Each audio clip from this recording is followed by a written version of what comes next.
আচ্ছা, এবার তোমরা দেখো যে আমরা গতির দুইটা কনসেপ্ট পড়েছি। কি কি? এটা হচ্ছে দূরত্ব এবং সরণ। তাহলে আমরা কি কি পড়েছি? দূরত্ব এবং সরণ। দূরত্ব পড়েছিলাম কি রাশি? স্কেলার রাশি। আর সরণটা কি রাশি ছিল? ভেক্টর রাশি। তাহলে এই একক সময়ে দূরত্বের যে পরিবর্তন সেটাকে বলবো আমরা কি? দ্রুতি। আর একক সময় সরণের যে পরিবর্তন তাকে আমরা কি বলবো? বেগ। তার মানে কি? দ্রুতি একটি স্কেলার রাশি, বেগ একটি ভেক্টর রাশি। তাহলে আসো আমরা এবার দ্রুতি এবং বেগ নিয়ে তোমাদের যে যতটুকু আলোচনা আছে ততটুকু আমরা বোঝার ট্রাই করি। তো দেখো আমাদের দ্রুতি আর বেগ,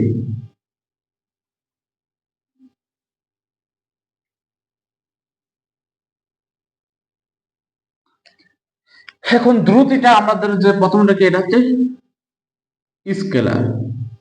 আর বেগটা কি? একটা ভেক্টর রাশি। তার মানে কি?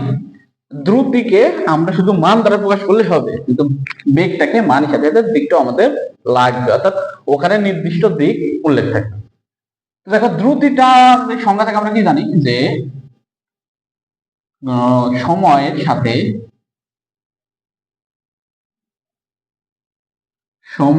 সাথে কোনো বস্তুর অবস্থানের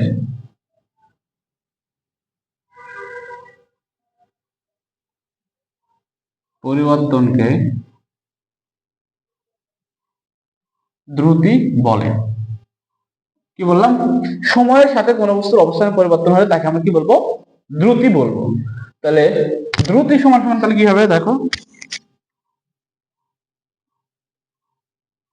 দ্রুতি সমান সমান দূরত্ব বাই সময়। এই দ্রুতিটা আবার আমাদেরকে দেখবা যে ধরো তোমার সময় ব্যবধান এখান থেকে যাত্রা শুরু করলা, টি সমান সমান টি1 সময়ে করে তুমি এই ডি1 দূরত্ব অতিক্রম করলা। ঠিক আছে? দূরত্ব এই জায়গাতে তুমি গেলে যখন হচ্ছে তোমার টি2 সময় হলো। আবার দেখো এখান থেকে তুমি যাত্রা শুরু করলা, তুমি কতটুকু দূরত্ব অতিক্রম করলা? ডি2।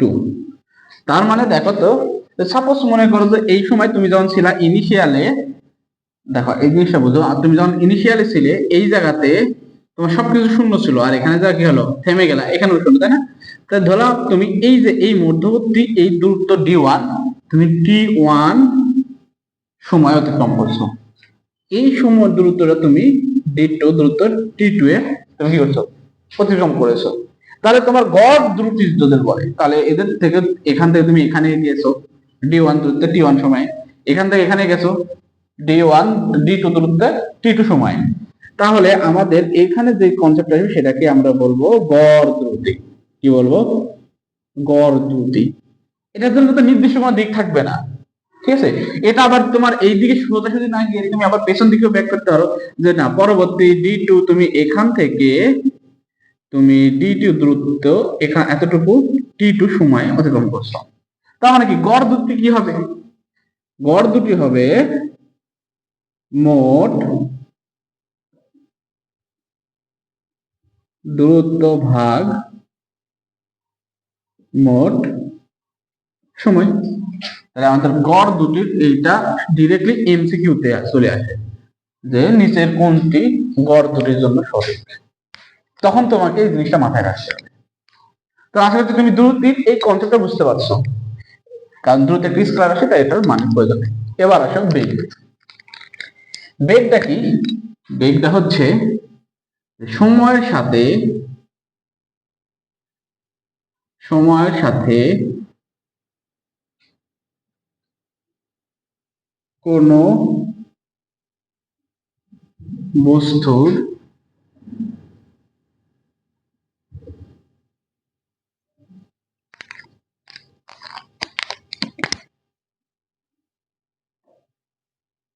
সরণের পরিবর্তনকে বেগ বলে। অথবা এটা একটা হতে পারে, অথবা বলতে পারো নির্দিষ্ট দিকে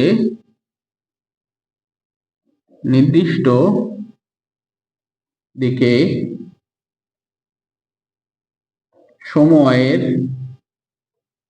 সাথে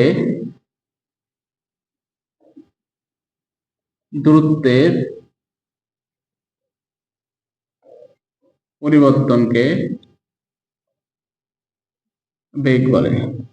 অথবা তুমি এটাও দেখতে পারো সরণের পরিবর্তনের হারকে,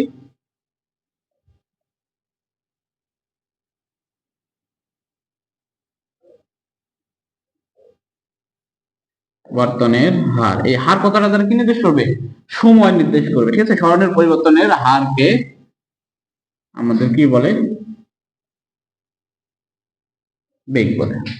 আর তিনটা সূত্র লিখে দেওয়ার মেন কারণটা হলো তোমাদের ডিরেক্টলি অনেক সময় দিয়ে দেয় যে সরণের পরিবর্তনের হারকে কি বলা হয়, দ্রুতি, বেগ, নাকি ত্বরণ, নাকি মন্দ, এরকম কনসেপ্ট আছে। তো তখন তুমি এটা যদি না জানো, শুধু উপরে যে কোনো একটা জানো, তাহলে কি হবে? তুমি এটা অ্যান্সার করতে পারবে না। এই কারণে তিনটা একটু দেখ, তিনটা একই জিনিস, শুধু একটু ঘোরানো হয়েছে, এছাড়া কিছুই না। আশা হচ্ছে তোমরা বুঝতে পারবা। ওকে, তাহলে দেখো সরণের পরিবর্তনের হার, ঠিক আছে, সরণের পরিবর্তনের হার অর্থাৎ বেগ সমান সমান কি হচ্ছে? সরণ ভাগ সময়। আর বেগকে আমরা কি দ্বারা প্রকাশ করি? ভি দ্বারা। সরণকে এস দ্বারা, সময়কে টি দ্বারা। আমরা এখানে কি এটাকে তুমি যদি লেখো মোট দূরত্ব, আচ্ছা আমরা এটা পরে দেখবো, আসবে এটাকে শেষ করি। সরণ, তাহলে ভি ইকুয়াল টু সরণ বাই সময়। এখান থেকে যদি তুমি যদি বলো তাহলে কি হবে? গড়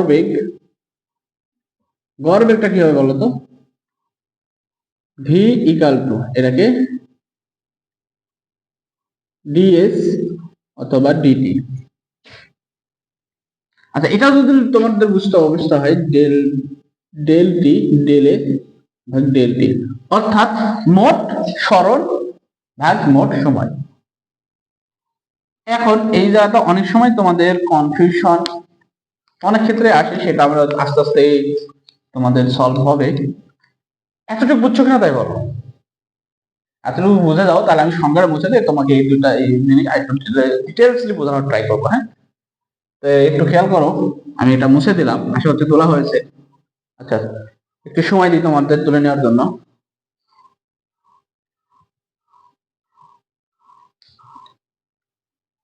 ওকে, মুছে দিলাম এবার।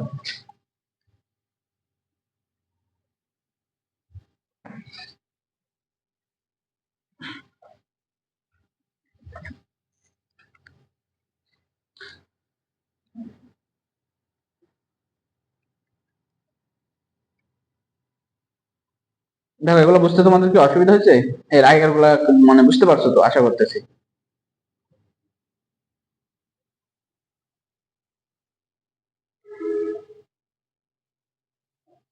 দেখো, গড় দুটিটাকেও আমাদের ভি দ্বারা প্রকাশ করা হয়। এটা হবে কি? ডি ভাগ টি। এটা তো নির্দিষ্ট দিক না, কিন্তু এটা তুমি যে কোনো দূরত্ব হতে পারে, শুধু মান এবং সময়ের ব্যবধান। এক্ষেত্রে তুমি যদি এককটা বলো, দ্রুতির এককটা, বেগের এককটা, ডিস্টেন্স মানে কি? লেন্থের একটি মিটার বাই সেকেন্ড, সময় কি হলো? Metre per second. এটার মাত্রা কি হবে? ডিস্টেন্স এক ধরনের দূরত্ব, যার ইংলিশ টার্ম লেন্থ, এই বড় হাতের অক্ষর এল, কারণ আমাদের মাত্রাগুলো বড় হাতের অক্ষর দ্বারা লেখা হয়। মানে তাদের যে নাম, দৈর্ঘ্যের ইংলিশ নেমটা কি, ওয়ার্ডটা কি হবে? লেন্থ, লেন্থের এল। এবার আসো সময়, সময় কি টাইম, টাইমের টি, বড় হাতের টি।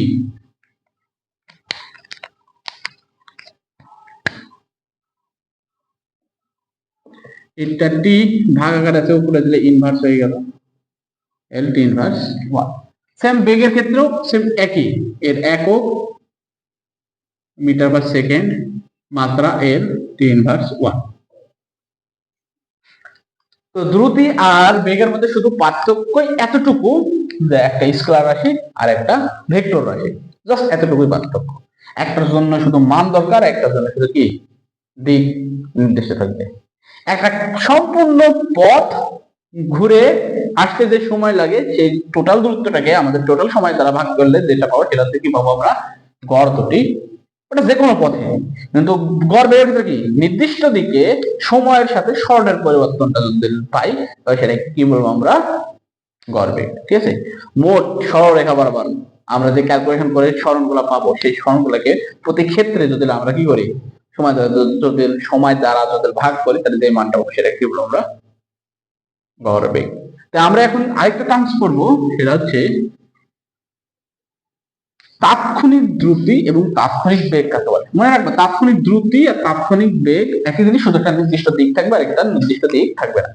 তো তাৎক্ষণিক, এটা অনেক সময় দিয়ে দেয় যে তাৎক্ষণিক দ্রুতি কাকে বলে।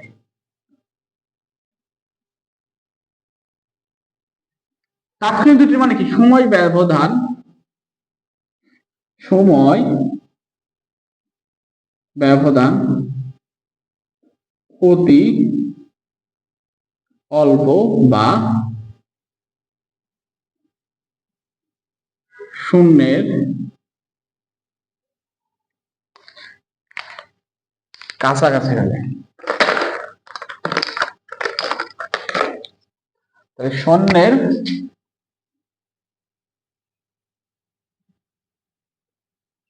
তাহলে সময় ব্যবধান অতি অল্প বা শূন্যের কাছাকাছি হলে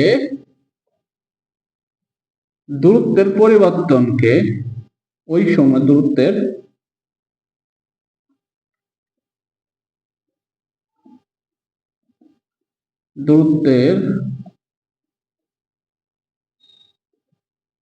পরিবর্তনকে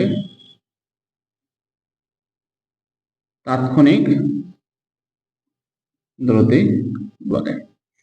তাহলে বেগের ক্ষেত্রে কি হবে, সময় ব্যবধান অতি অল্প বা শূন্যের কাছাকাছি হলে সরণের পরিবর্তনকে কি বলবো আমরা, মানে ওই সময় যে সরণের পরিবর্তনটা হবে, নির্দিষ্ট দিকে সরণের যে পরিবর্তন হবে, তাহলে সময় ব্যবধান শূন্যের কাছাকাছি হলে তাহলে এটা কি লিখবো, তাৎক্ষণিক বেগ।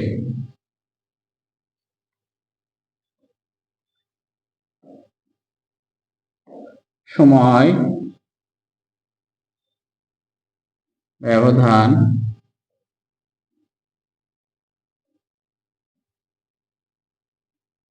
শূন্যের কাছাকাছি হলে নির্দিষ্ট দিকে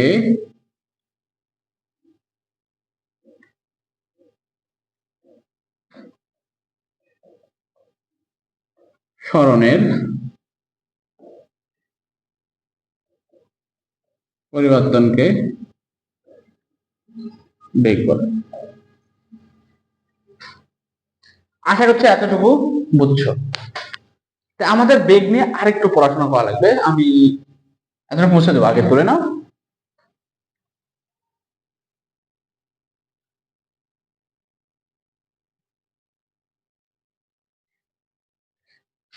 আচ্ছা,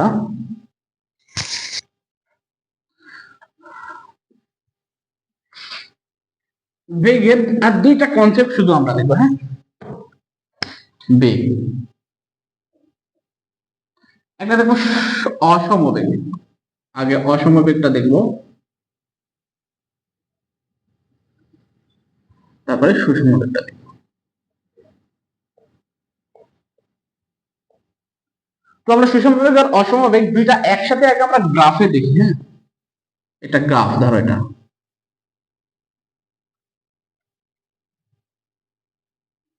তাহলে এই দিকে থেকে আমাদের সময়, আর এই দিকে কি হবে আমাদের সরণ। সময় সেকেন্ড স্মরণ মিটার, ঠিক আছে। এখন ধরো সাপোজ একটা, ধরো তুমি একবার উপরে উঠলা, তারপরে আবার নিচে গেলা, আবার উপরে উঠলা, আবার নিচে গেলা, আবার উপরে গেলা। দেখো তো যে ধরো 1 সেকেন্ডে একবার উপরে গেলা, পরের সেকেন্ডে নিচে নামলা, পরের সেকেন্ডে আবার উপরে গেলা, তারপরের সেকেন্ডে আবার নিচে গেলা, তারপরের সেকেন্ডে আবার উপরে গেলা। তাহলে প্রতি সেকেন্ডে দেখো সময়ের সাথে সাথে কি একবার উপরে উঠতেছো, একবার নিচে নামছো, একবার কি হচ্ছে উপরে উঠতেছো, নিচে নামছো, উপরে উঠছো।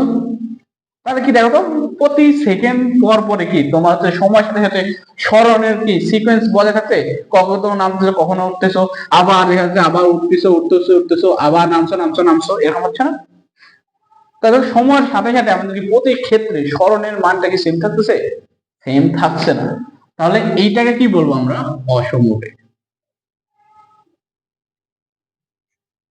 ঠিক আছে, এইটাকে আমাদের অনেক সময়তে এইরকম ভাবে গ্রাফ দ্বারাও প্রকাশ করা হয়।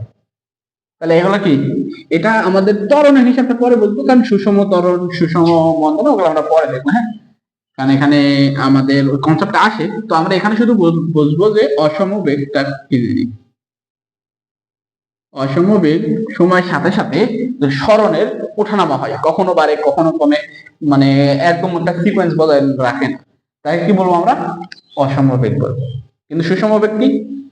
দেখো, সুষম বেগ বা সমবেগ, এটা মুছে দিলাম, হ্যাঁ। আশা হচ্ছে তোমরা হচ্ছে যে বুঝছো অসমবেগ কি। অর্থাৎ প্রতি সময়ের সাথে সাথে কি বেগের মান নির্দিষ্ট না হলে। আর অসম বেগটা খেয়াল করো, সুষম বেগটা এবার দেখি, অসম বেগ যদি দেখলাম, এটা হচ্ছে কি সময়, আর এটা কি স্মরণ। ধরো এটা উঠছে, সময়ও বাড়ছে, স্মরণ হচ্ছে, এটা কি একটা নির্দিষ্ট সুষম বেগে চলতেছে।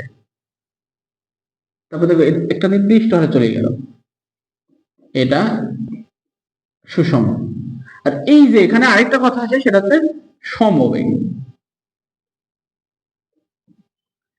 যখন দেখবা যে আমাদের প্রতি ক্ষেত্রে স্মরণ এবং মানে কি স্মরণ এবং সময়, স্মরণ এবং এই সময় নির্দিষ্ট অনুপাতে বাড়তেই থাকবে, তাই কি বলবো আমরা? সুষম বেগ। আবার দেখো যে এই এই পাশে একটু খেয়াল করো, এই যে এইটা, এটা কি দেখো একটা নির্দিষ্ট হারে কমতেছে। তাহলে কি এরকম একটা নির্দিষ্ট অনুপাতে কমছে না? তখন সুষম স্মরণ দ্বারা বোঝা মানে সুষম বেগ দ্বারা বোঝাচ্ছে নির্দিষ্ট সময়ের সাথে সাথে নির্দিষ্ট স্মরণের পরিবর্তন, প্রতি ক্ষেত্রে স্মরণ এবং সময়ের অনুপাতটা কি থাকছে? সেম থাকে। অর্থাৎ স্মরণ সময় অনুপাতটা সেম থাকে, তাকে আমরা কি বলবো? সুষম ত্বরণ স্মরণ বলবো, সরি সুষম বেগ বলবো। সুষম বেগটা কি? প্রতি ক্ষেত্রে যখন স্মরণ এবং সময়টা অনুপাত কি থাকবে? সেম থাকবে। আর সুষম, এইটা তো এক জিনিস। আর আরেকটা আছে সম। সমটা কি? দেখো যে আমাদের এইটা কি বেগ নির্দেশ করতেছে না, এতটুকু বেগ। দেখো আমাদের সময়ের পরিবর্তন হচ্ছে, দেখো সময়ের পরিবর্তন হচ্ছে।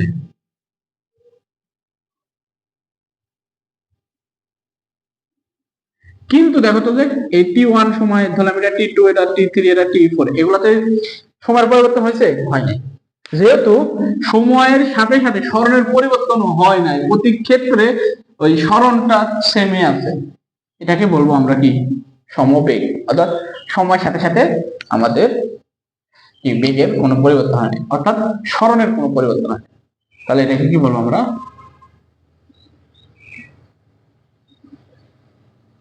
কি বলো বলো? সমবেগে চলছে এই গাড়িটা, ঠিক আছে। ওকে, আশা করছি তোমরা এটা বুঝতে পারছো, সমবেগ সুসমবেগ সমবেগ। তো এবার যত সুষম সময় অসময় সবগুলোই বুঝলাম, এবার আমরা যে বিষয়টা দেখব সেটা হচ্ছে ত্বরণ এবং মন্দন বিষয়টা।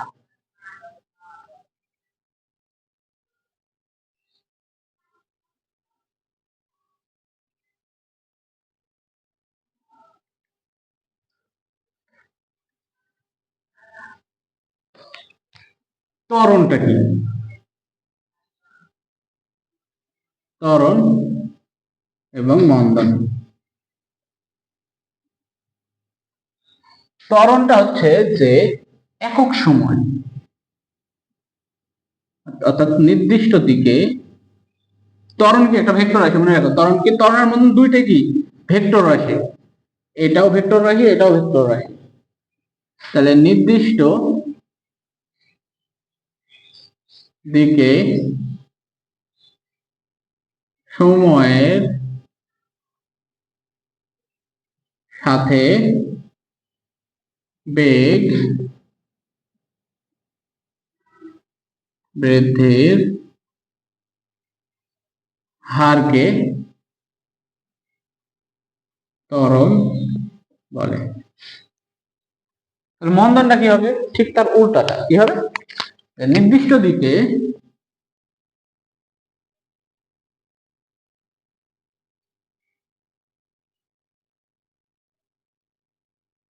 সময়ের সাথে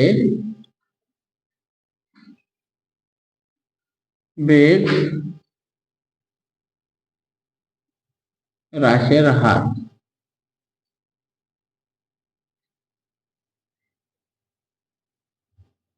মন্দন বলে।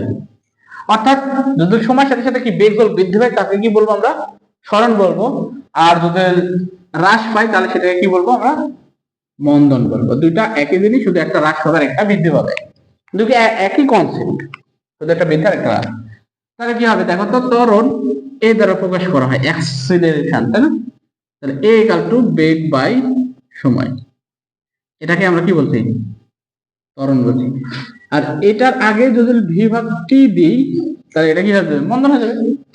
তো এটা নিয়ে প্যারা নেই। হ্যাঁ, তো এখন দেখো এই ত্বরণটা সবসময় তো সেম থাকে। তো তুমি এখান থেকে শুরু করলা, আদি বেগ ছিল, তুমি এখানে যা থামলা, ঠিক আছে? তাহলে এখানে একটা সময় তোমাদের লাগলো, এটা শেষ বেগ। এক্ষেত্রে তোমার ত্বরণটা হবে কি বলতো? এই কাটু ভি মাইনাস কিউ ভাগ টি। এই সূত্রটাও মনে রাখবা। তাহলে ত্বরণটা হচ্ছে কি? বেগের পরিবর্তন বাই সময় বা সময়ের পরিবর্তন। তাহলে কি হলো? আবার দেখা যাচ্ছে এখানে তুমি এই ইউ এর সময় টি ওয়ান সময় ছিল, ভি এর সময় টি টু সময় ছিল। এক্ষেত্রে তুমি তখন সূত্রটা কেমন হবে? Equal to V minus U ভাগ T two minus T one. এটাও এমসিকিউর জন্য এগুলো সবগুলো মনে রাখবো, ঠিক আছে? আর অনেক সময় এটাকে লেখা হয় ইকুয়াল টু ডেল ভি ভাগ ডেল টি। এটাও মনে রাখবে। এগুলো এমসিকিউ এর জন্য খুবই গুরুত্বপূর্ণ তোমাদের জন্য, ঠিক আছে? আশা হচ্ছে এটা বুঝতে পারছো। তাহলে আমি এটা মুছে দিই। হ্যাঁ, আমরা দেখবো যে এখান থেকে সুষম ত্বরণ আর সুষম মন্দন, ঠিক আছে? এটার জন্য আমাদের একটা গ্রাফ নিতে হবে। এই বরাবর সময়, এটা এক্স অক্ষ বরাবর, এটা 0, এটা হচ্ছে ওয়াই অক্ষ বরাবর বেগ। ধরো 1 2 3 4 5 6 7, 1 2 3 4 5 6 7।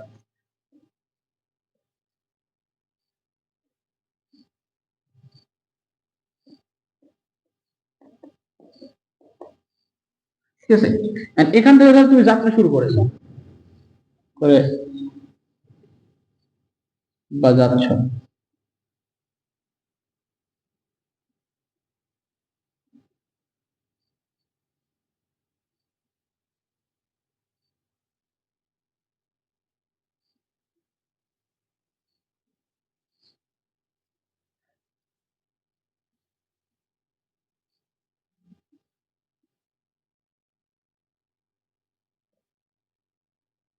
তা দেখা যাচ্ছে প্রতি ক্ষেত্রে তোমার এই সময়টা নির্দিষ্ট একটা অনুপাতে বাড়ছে না।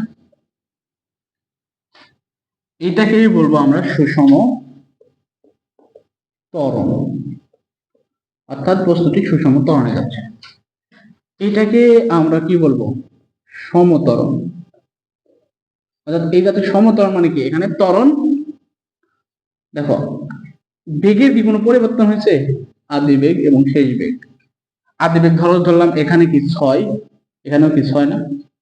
ত্বরণ a ইকুয়াল টু কি v মাইনাস ইউ ভাগ টি সমান কত হবে? 6 মাইনাস 6 ভাগ টি, তাহলে 0 ভাগ টি সমান কত হবে? 0 না? তাহলে দেখো কি এই যে এটা কি সমবেগ, সমবেগের ক্ষেত্রে আমাদের কি হচ্ছে? এটা হচ্ছে কি সমবেগ। সমবেগের ক্ষেত্রে আমরা এই সমান ভিটি, এই সূত্র আমরা পরে বুঝবো, এই সমান ভিটি। তো এই যে সমবেগের ক্ষেত্রে আমাদের ত্বরণটা কি হচ্ছে বলতো? ত্বরণ সমান সমান 0। এরপরে দেখো কি এটা আবার নির্দিষ্ট হারে এটা কি কমতেছে না? এটাকে বলা হচ্ছে সুষম মন্দন। এখন বলতো যে আমাদের ত্বরণ কখন শূন্য হয়? যখন বস্তুটা সমবেগে চলে। কখন হচ্ছে কি আমাদের সুষম ত্বরণ চলে? যখন সময়ের সাথে সাথে আমাদের কি বেগটা নির্দিষ্ট হারে বাড়তে থাকে। সুষম মন্দন কখন হয় বলতো? যখন সময়ের সাথে সাথে আমাদের বেগটা নির্দিষ্ট অনুপাতে কমতে থাকে। এখন বলা হয় বিষম ত্বরণ কাকে বলে? বিষম ত্বরণ হচ্ছে যে তুমি যখন এটাকে আইডেন্টিফাই করতে পারবে না যে কিভাবে বাড়ছে, ধরো এইরকম দেখো কখনো বাড়ছে, এখানে প্রত্যেকবার কোনো নির্দিষ্ট অনুপাত নাই, দেখো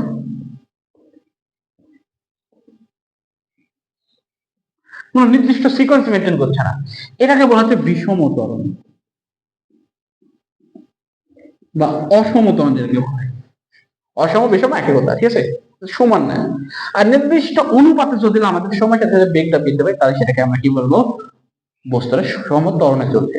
আর যদি সমবেগে যদি দেখা যাচ্ছে সময়ের সাথে সাথে যদি বেগের পরিবর্তন না হয় তাহলে এই ঘটনাতে কি হচ্ছে? সমবেগে যাচ্ছে বস্তুটা, এবং সেক্ষেত্রে ত্বরণ শূন্য। আর যখন বস্তুটা কি নির্দিষ্ট একটা অনুপাতে সময়ের সাথে সাথে কি বেগটা কি হচ্ছে? হ্রাস পাচ্ছে, এখন নির্দিষ্ট হারে কি বেগটা হ্রাস পাচ্ছে না, এটাকে বলবো আমরা সুষম বন্ধন। আশা করতেছি তোমরা এই তিনটা কনসেপ্ট বুঝেছো। সুষম ত্বরণ কি জিনিস, সুষম মন্দন, বিষম বা অসম ত্বরণ, আর কখন ত্বরণ শূন্য হবে। আমি যেগুলো বলছি ওগুলাই তোমরা হচ্ছে যে লিখে নেবা, ঠিক আছে? আশা হচ্ছে তোমরা বুঝতে পারছো আমি কি বলছি। এই কথাগুলো তোমরা নিজেদের মতো করে এই চিত্রগুলা দেখে বুঝে লিখে ফেলবা, দেখবা সুবিধা হবে। তো এতটুকু বিষয় তোমরা তুলে নাও খাতায়, দেখবা তোমাদের বাসায় গিয়ে বুঝতে সুবিধা হবে।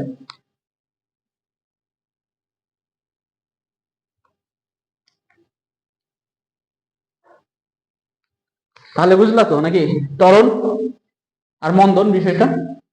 আচ্ছা, তাহলে আমি এটা আবার মুছে দিলাম, ঠিক আছে।